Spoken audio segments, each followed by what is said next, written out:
Hello student, હું કાજલ Rakholiya wet digital એજ્યુકેશનમાં ફરીથી તમારું એક વખત હાર્દિક સ્વાગત કરું છું. આગળનો જે કાંઈ વિડીયો હતો એમની અંદર આપણે વિદ્યુત ધ્રુવ બરાબર ગેલ્વેનિક કોષ છે એમના વિશે જોયું હતું. વિદ્યુત ધ્રુવનું કેવી રીતના આપણે સાંકેતિક નિરૂપણ કરીએ છીએ, ઓકે, એમના વિશે જોયું હતું. આ સિવાયની ઘણી બધી એની અંદર ટર્મ આવતી હતી, ઓકે, એ પણ આપણે બધી જોઈ હતી. નેક્સ્ટ હવે આપણે વિદ્યુત ધ્રુવ પોટેન્શિયલનું માપન, ઓકે, હાઇડ્રોજન વિદ્યુત ધ્રુવ છે એમને આપણે અહીંયા પ્રમાણિત વિદ્યુત ધ્રુવ તરીકે લેશું અને ત્યાર પછી આપણે વિદ્યુત ધ્રુવનું માપન કરીશું, બરાબર. જે કંઈ સેલ છે એમનું શું કરીશું, માપન કરીશું. સ્ટાર્ટ કરીએ આપણે. તો સૌથી પહેલાં વ્યક્તિગત અર્ધકોષનો, મેં આમની પહેલાં જે કંઈ આપણે જોયું હતું ત્યારે પણ કીધું હતું કે એકલા અર્ધકોષનો આપણે પોટેન્શિયલ છે માપી શકતા નથી, ઓકે. એકલો અર્ધકોષ હશે તો એમનો પોટેન્શિયલ આપણે માપી શકશું નહીં. એમની સાથે કમ્બાઇન્ડમાં કોઈક જોડાયેલું હોવું જોઈએ, બરાબર. એકલા અર્ધકોષનો પોટેન્શિયલ માપી શકાતો નથી. આપણે બે અર્ધકોષ પોટેન્શિયલ વચ્ચેનો પોટેન્શિયલ તફાવત માપી શકીએ છીએ, બરાબર. એ પણ જોયું હતું કે આપણે પોટેન્શિયલ નથી માપી શકતા, પણ શું માપીએ છીએ, પોટેન્શિયલ તફાવત. બે જે કંઈ અર્ધકોષ છે, જે કંઈ બે પાત્ર છે એમના દ્વારા જે કંઈ બે અર્ધકોષ રચાય છે, ઓકે, અને એ બે અર્ધકોષના પોટેન્શિયલ તફાવત શું છે, બંને વચ્ચેનો પોટેન્શિયલ તફાવત મેળવી શકીએ છીએ, નહીં કે પોટેન્શિયલ આપણને કોષનો ઈએમએફ આપે છે. જો આપણે ઈચ્છાધીન રીતે કોઈ એક અર્ધકોષનો પોટેન્શિયલ પસંદ કરીએ તો આપણે આના સંદર્ભમાં બીજા અર્ધકોષનો પોટેન્શિયલ નક્કી કરી શકીએ છીએ. પ્રણાલિકા પ્રમાણે અર્ધકોષ, જેને પ્રમાણિત હાઇડ્રોજન વિદ્યુત ધ્રુવ કહે છે, ઓકે. તો પ્રમાણિત હાઇડ્રોજન વિદ્યુત ધ્રુવ શું છે એ આપણે જોઈએ. તો પ્રમાણિત હાઇડ્રોજન વિદ્યુત ધ્રુવની અંદર આ કોઈ એક પાત્ર છે, ઓકે. પાત્રની અંદર, ઓકે, આપણે આમ જ સમજીએ, આ શું છે, કોઈ એક પાત્ર છે.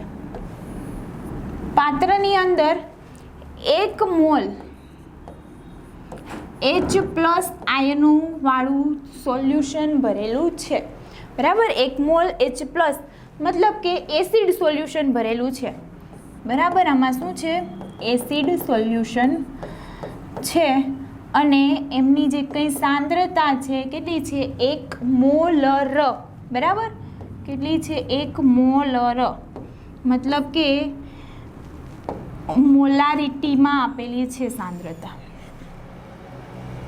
બીજું તમને શું કીધું છે, તો કે એક કાચનો સળિયો છે, બરાબર. એક કાચનો સળિયો છે, કાચની નળી જેવું છે, એમની અંદર પ્લેટિનમ બ્લેક ચડાવેલો, બરાબર. શું છે, પ્લેટિનમ બ્લેક ચડાવેલો પ્લેટિનમનો તાર છે. લખું છું અહીંયા, પ્લેટિનમ બ્લેક ચડાવેલ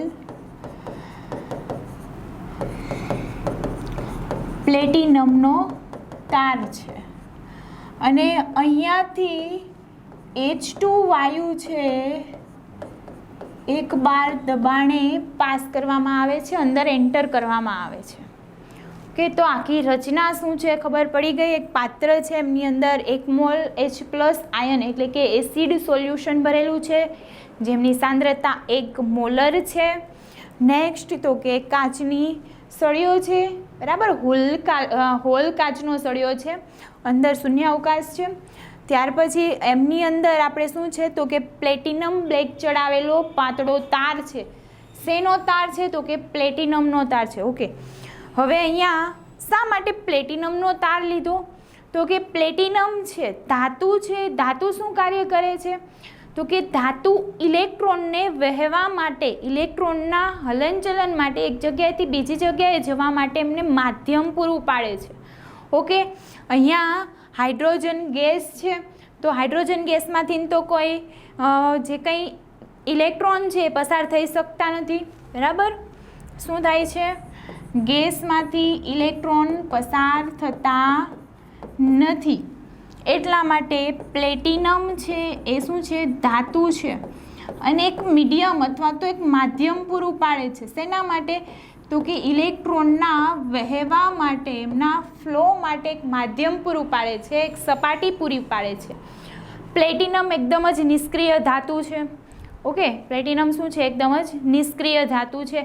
એટલે કોઈ પ્રક્રિયાની અંદર, રાસાયણિક પ્રક્રિયાની અંદર બિલકુલ ઇન્વોલ્વ થશે નહીં. માત્ર ને માત્ર ઇલેક્ટ્રોનને વહેવા માટે સપાટી જ પૂરી પાડે છે. ઓકે, તો આપણે જે કંઈ ફિગર છે, જે કંઈ આકૃતિ છે, એમના વિશે આપણે ડેફિનેટલી બધું એક્સપ્લેનેશન જે કંઈ છે એ સમજી ગયા. ઓકે, ચલો હવે આપણે આગળ જોવાના છીએ કે એક હાઇડ્રોજન વિદ્યુત ધ્રુવ આપેલો છે. ઓબ્વિયસલી જ્યારે આપણે હાઇડ્રોજન વિદ્યુત ધ્રુવને દર્શાવીએ છીએ, બરાબર, હાઇડ્રોજન વિદ્યુત ધ્રુવને દર્શાવીએ છીએ ત્યારે એમની અંદર આપણે પ્લેટિનમ ધાતુ વાપરેલી છે. એટલા માટે આપણે પહેલાં પ્લેટિનમને લખીશું, ત્યાર પછી હાઇડ્રોજન પર જે કંઈ પ્રક્રિયા થાય છે એ લખીશું. અહીંયા પ્રક્રિયા થાય છે ઓક્સિડેશનની, બરાબર. અહીંયા હાઇડ્રોજન વિદ્યુત ધ્રુવ છે એ એનોડ તરીકે વર્તે છે અને સાથે કોઈ બીજું વિદ્યુત ધ્રુવ છે એ કેથોડ તરીકે વર્તતો હશે એવું આપણે ધારી લઈએ છીએ. ઓકે, તો એટલા માટે આ જે કંઈ પીટી સોલિડ છે, ધાતુ છે, એના પછી હાઇડ્રોજન છે, ગેસ છે, એટલે H2 ગેસ, એક બાર દબાણ હશે અથવા તો એક વાતાવરણ, એક એટીએમ દબાણ હશે. ત્યાર પછી એમાંથી શું બને છે? તો કે H+ એક્વિયસ બને છે. ઓકે, તો આ જે કંઈ પોટેન્શિયલ લખ્યો આપણે હાઇડ્રોજનનો, એ કયો પોટેન્શિયલ લખ્યો? Oxidation potential. ઓકે, કયો પોટેન્શિયલ લખ્યો? Oxidation potential. તદ્દન એનાથી ઉલટો જો આપણે રિડક્શન પોટેન્શિયલ લખવાના હોઈએ, ચલો, હાઇડ્રોજન છે, બરાબર, H+ એમાંથી શું થાય છે? તો કે 1/2 H2 બને છે, બરાબર. કેવી રીતના? તો કે એક ઇલેક્ટ્રોન લે છે H+ + 1 ઇલેક્ટ્રોન અને બને છે 1/2 H2. એવી જ રીતના 1/2 H2 છે, એમાંથી બને છે H+ + ઇલેક્ટ્રોન. ચલો, આ પ્રક્રિયા છે શું થઈ? તો કે આ જે કંઈ પ્રક્રિયા છે રિડક્શન થઈ અને આ જે કંઈ પ્રક્રિયા છે શું થઈ? ઓક્સિડેશન પ્રક્રિયા થઈ. એક વસ્તુ આમના માટે છે કે હાઇડ્રોજનના પોટેન્શિયલ, જે કંઈ હાઇડ્રોજન ધ્રુવ છે એ પ્રમાણિત વિદ્યુત ધ્રુવ તરીકે લેવામાં આવે છે અને જે એમનો અહીંયા રિડક્શન પ્રક્રિયા થાય છે તો એમનો રિડક્શન પોટેન્શિયલ મળશે આપણને. એ રિડક્શન પોટેન્શિયલ છે એ કેટલો થાય છે? તો કે 0.0 વોલ્ટ. અને અહીંયા ઓક્સિડેશન પ્રક્રિયા છે તો ઓક્સિડેશન પોટેન્શિયલ જે મળે છે એ પણ કેટલો થશે? 0.0 વોલ્ટ, બરાબર. મતલબ કે એમના જે કંઈ પોટેન્શિયલ છે એ કેવા છે? 0 છે. એમનું પોટેન્શિયલનું કોઈ મૂલ્ય નથી અને એટલા માટે જ આપણે એમને પ્રમાણિત હાઇડ્રોજન વિદ્યુત ધ્રુવ તરીકે લીધો છે. ઓકે,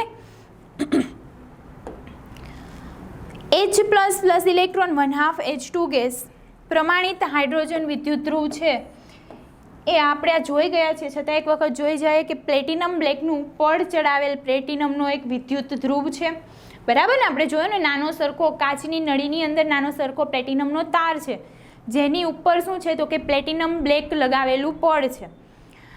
સોલ્યુશન શેનું છે? તો કે વિદ્યુત ધ્રુવને એસિડના દ્રાવણમાં ડુબાડેલ છે. આપણે વાત કરી હતી ને કે 1 મોલ H+ ના દ્રાવણમાં, બરાબર, સાંદ્રતા મોલારિટીમાં છે અને શુદ્ધ હાઇડ્રોજન વાયુ છે એમાંથી પસાર કરતા હતા આપણે. ઓકે, અહીંયાથી આપણે શું કરીએ છીએ? શુદ્ધ હાઇડ્રોજન વાયુ પસાર કરીએ છીએ. હાઇડ્રોજનના રિડક્શન પામેલા અને ઓક્સિડેશન પામેલા બંને સ્વરૂપોની સાંદ્રતા એક જ જળવાઈ રહે છે, બરાબર. એમની સાંદ્રતા શું થાય છે? એક જળવાઈ રહે છે અને એટલા માટે જ આપણે હાઇડ્રોજન વાયુનું દબાણ છે 1 બાર છે અને દ્રાવણમાં હાઇડ્રોજન આયન છે એમની સાંદ્રતા 1 મોલર છે. 298 કેલ્વિન તાપમાને પ્રમાણિત હાઇડ્રોજન વિદ્યુત ધ્રુવ એનોડ તરીકે અને બીજો અર્ધકોષ કેથોડ તરીકે લઈને રચાતો કોષ પ્રમાણિત હાઇડ્રોજન વિદ્યુત ધ્રુવ બરાબર, પ્રમાણિત હાઇડ્રોજન વિદ્યુત ધ્રુવ. ધારો કે મારે કોઈ એક બીજા કોષનો અર્ધકોષ આપેલો છે અને એમનો મારે પોટેન્શિયલ શોધવો છે, તો હું શું કરીશ કે જે કંઈ આપણો પ્રમાણિત હાઇડ્રોજન ધ્રુવ છે, બરાબર, પ્રમાણિત હાઇડ્રોજન વિદ્યુત કોષ, વચ્ચે લગાવશું ક્ષાર સેતુ ને બીજી બાજુ શું લખાવશું તો કે અન્ય વિદ્યુત કોષ, બરાબર ને, અન્ય અર્ધ વિદ્યુત કોષ. ઓકે, તો આ આપણો આખો શું બની જશે, એક કોષ બની જશે, વિદ્યુત કોષ બનશે. અહીંયા કઈ પ્રક્રિયા થશે તો કે ઓક્સિડેશન પ્રક્રિયા થશે અને અહીંયા કઈ પ્રક્રિયા થશે તો કે રિડક્શન પ્રક્રિયા થશે. આને કહેવાશે એનોડ, આને કહેવાશે કેથોડ. ઓકે, આ રીતનું આપણે જોયું હતું અગાઉ પણ. નેક્સ્ટ, E0 બરાબર ER માઇનસ EL. જો EL પ્રમાણિત હાઇડ્રોજન વિદ્યુત ધ્રુવ માટે શૂન્ય હોય તો E0 બરાબર શું થશે, ER માઇનસ 0. ઓકે, હવે આપણે અહીંયા સમજી લઈએ કે અહીંયા હાઇડ્રોજન આપણે સૌથી પહેલાં તો સૂત્ર મેળવ્યું હતું, ત્યારે સૂત્ર શું આપણું બન્યું હતું કે E સેલ બરાબર E right minus E left, બરાબર. હવે અહીંયા પ્રમાણિત હાઇડ્રોજન વિદ્યુત કોષનો ઉપયોગ કરીએ છીએ. બીજી વસ્તુ કે જ્યારે આપણે પ્રમાણિત હાઇડ્રોજન વિદ્યુત કોષનો ઉપયોગ કરીશું ત્યારે ઉપર હંમેશા જે કંઈ ઝીરો છે લગાવીએ છીએ અને એને કાયદેસર ભાષામાં આપણે એમને લખીએ છીએ નોટ. અમને વાંચવું હોય તો હું વાંચી શકું E નોટ સેલ, બરાબર. એટલે પ્રમાણિત શબ્દનો યુઝ કરીએ ત્યારે આ ઉપર જે કંઈ ઝીરો છે, જે કંઈ નોટ છે એ લગાવવાના છે. E0 સેલ બરાબર E0 right minus E0 left. Okay, અહીંયા આપણું રાઇટ છે એ કયું છે તો કે અન્ય અર્ધકોષ છે, તો E0 સેલ બરાબર E0 right minus E0 left. E0 left તરીકે તો આપણો શું છે, હાઇડ્રોજન વિદ્યુત કોષ છે અને આપણને ખબર છે કે હાઇડ્રોજન વિદ્યુત કોષ ઓક્સિડેશન પર હોય, મતલબ કે એનોડ પર હોય કે પછી કેથોડ પર હોય, એમના જે કંઈ અર્ધ પોટેન્શિયલ છે, ઓકે, ઓક્સિડેશન અર્ધ પોટેન્શિયલ અને રિડક્શન અર્ધ પોટેન્શિયલ જે છે એ કેવા થાય છે, ઝીરો થાય છે. એટલા માટે આપણે અહીંયા શું લખી દઈશું, E0 લેફ્ટ એટલે તો આપણું શું થાય છે, હાઇડ્રોજનનું ને, E0 H plus H1/2 H2 માંથી શું થશે, એક જ મિનિટ, જે કંઈ અહીંયા E0 છે એ શું થશે તો કે 1/2 H2 માંથી H પ્લસ આવું થશે આપણું, મતલબ કે હાઇડ્રોજન માટે છે. તો આ તો કેવો છે, ઝીરો છે, માઇનસ E રાઇટ, બરાબર, અને એના બરાબર શું થશે E0 સેલ. સમજ પડે છે? E0 સેલ બરાબર E0 right minus E0 left.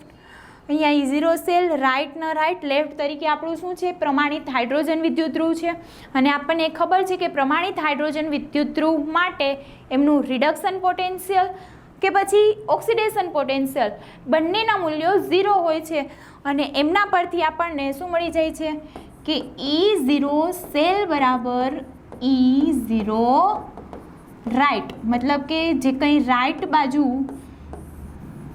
જે વિદ્યુત ધ્રુવ આપેલો છે, જે વિદ્યુત સેલ આપેલો છે, અર્ધ વિદ્યુત સેલ છે, એમનો જેટલો પોટેન્શિયલ થતો હશે એ આપણો ટોટલ પોટેન્શિયલ થશે. ઓકે, તો આ આપણે જોઈ ગયા. Next, PtH2. આ તમને એક ઓલરેડી સેલ બનાવીને આપ્યો છે. ઓકે, PT સોલિડ પ્લેટિનમ છે, કેમ તો કે હાઇડ્રોજન વિદ્યુત ધ્રુવ લીધેલો છે. એમના પર શું થાય છે, ઓક્સિડેશન થાય છે અને કોપરનું શું થાય છે, રિડક્શન થાય છે.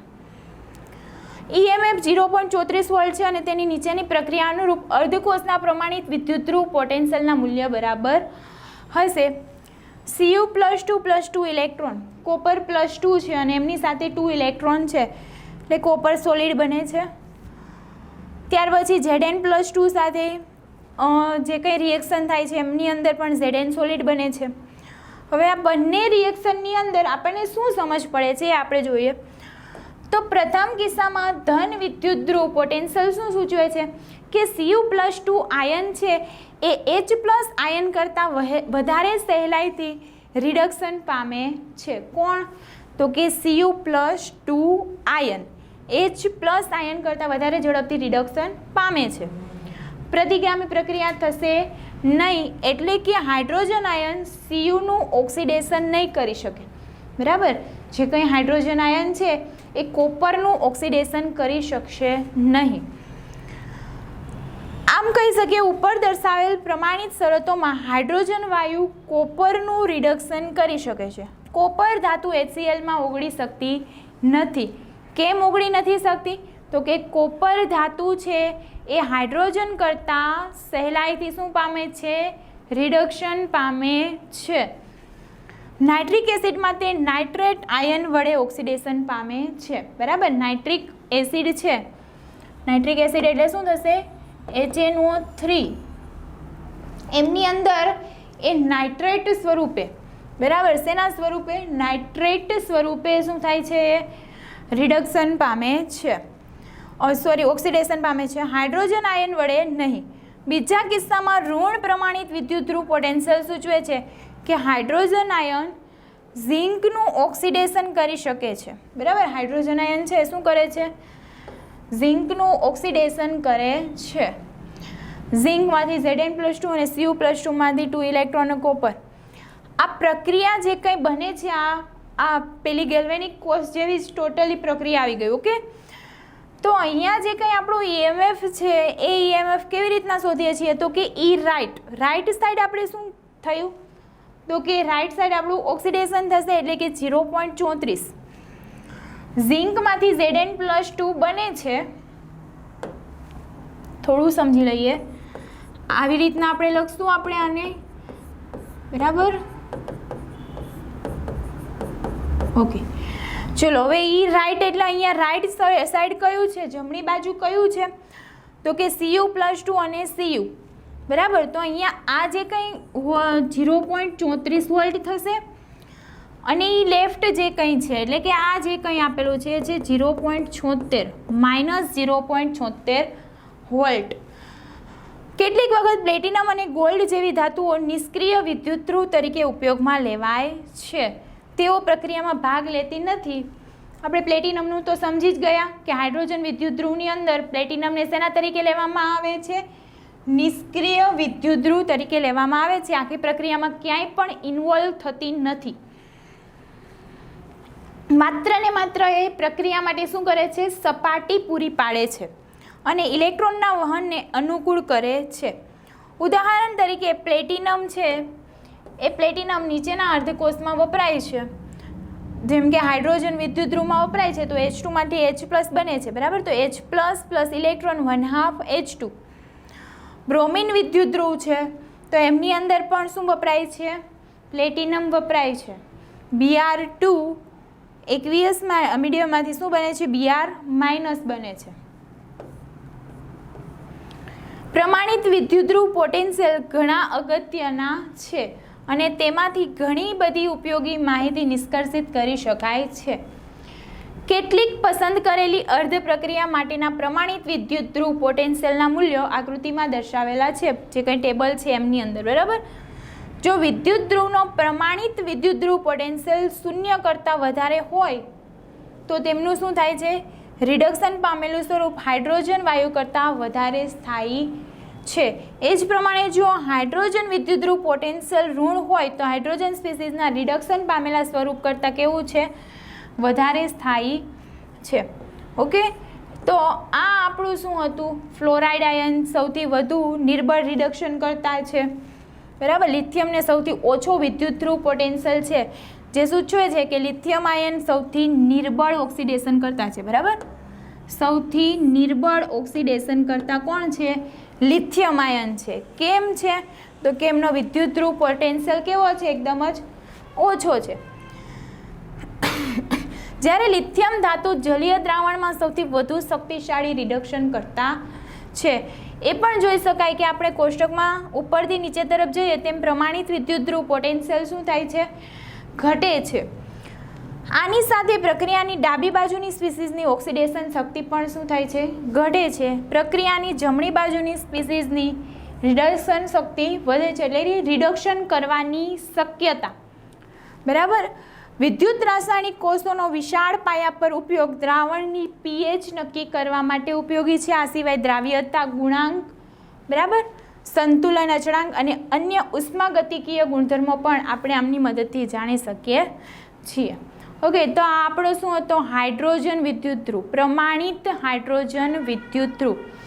નેક્સ્ટ જે કંઈ આપણો ટોપિક છે નનસ્ટ સમીકરણ. બરાબર, આ નનસ્ટ સમીકરણ ખૂબ જ ઇમ્પોર્ટન્ટ છે એક્ઝામ્પલ માટે. બરાબર, દાખલા માટે ખૂબ જ ઇમ્પોર્ટન્ટ છે અને એમને આપણે નેક્સ્ટ વિડીયોની અંદર જોઈશું.